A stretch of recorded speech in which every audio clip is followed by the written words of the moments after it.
The Indian-Pakistan border remains lit at night by about 150,000 floodlights, and according to NASA, it's one of the few international boundaries that can be seen from space. The 1,800-mile international border of India and Pakistan hedges one of the largest countries in the world, India. The country is 1.27 million square miles, making it the 7th biggest nation in terms of landmass. Pakistan is small in comparison, with a 307,374 square mile landmass. India is also much bigger in terms of population, with 1.311 billion people, making it the second most populated country next to China. Pakistan's population is 197 million. The number of people each country employs in the service of the military, however, is not that different.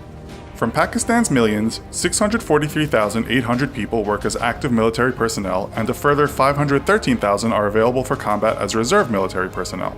While India may have a billion-plus population, its number of active military personnel is thought to be around 1.4 million and reserve personnel 1,155,000. This makes India the third largest active military in the world behind the United States and China, but Pakistan is not far behind in 6th place. India's military is also boosted by a huge paramilitary force of around 2 million people, tasked mostly with keeping peace and protecting the country's borders. Pakistan has around 400,000 paramilitaries, also working as border security and other jobs such as preventing smuggling. Not surprisingly, as the world's third largest GDP, India has more money to spend on its military. From India's $9.489 trillion GDP, around $55.9 billion is spent on its military.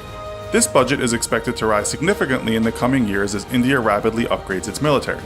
This puts India in the top 5 countries for military spending, equal to a handful of other countries that lag behind the big spenders of China and the USA.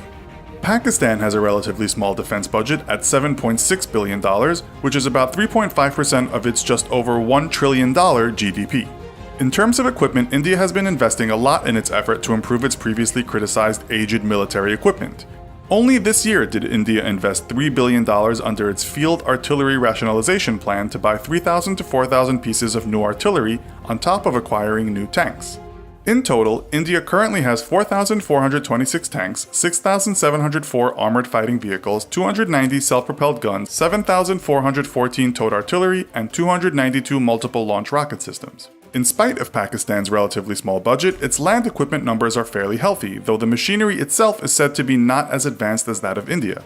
The country has 2,924 tanks, 2,828 armored fighting vehicles, 465 self-propelled guns, 3,278 towed artillery, and 134 multiple launch rocket systems. Pakistan's most respected beast on land is probably its Al-Khalid main battle tank, what's been called the backbone of the Pakistan Army's armored corps. India arguably is developing a superior machine in the Arjun Mk2 third-generation battle tank.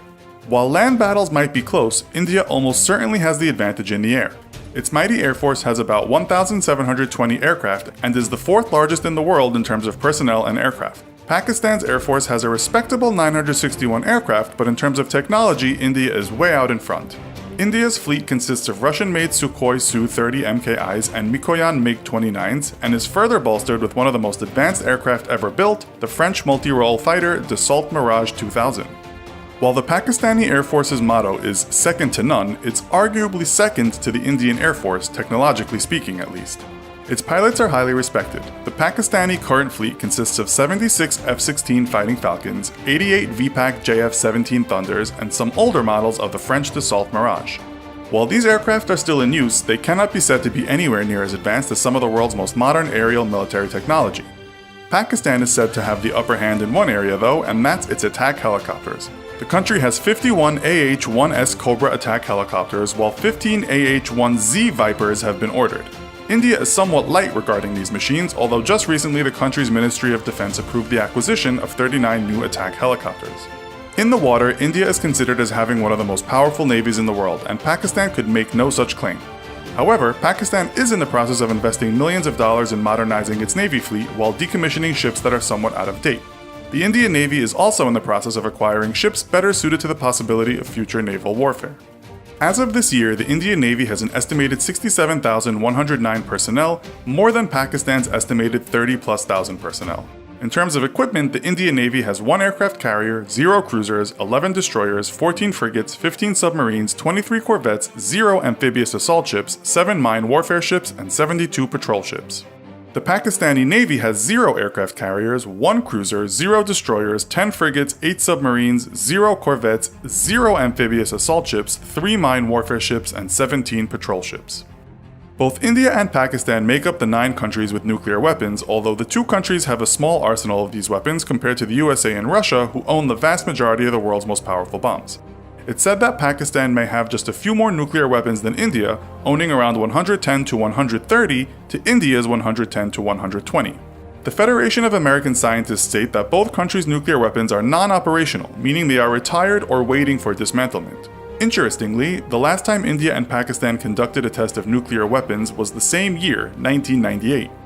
One big threat to India, however, that has been a topic of discussion over the last few years is Pakistan's fast-growing stockpile of tactical nuclear weapons, or TNWs. Pakistan has been developing its Hatif 9 missile, which is equipped with a nuclear warhead. India has so far declined to develop its own TNWs, but it's unclear exactly what India's nuclear stockpile consists of. While India has a no-strike first policy, it does have a massive retaliation policy if it should ever be attacked.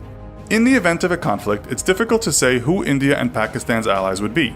This would depend on who launched the offensive and why. China and the US are the biggest arms suppliers to Pakistan, respectively, while Russia and the US are the biggest suppliers of arms to India, respectively. This, however, does not necessarily reflect an alliance in times of conflict.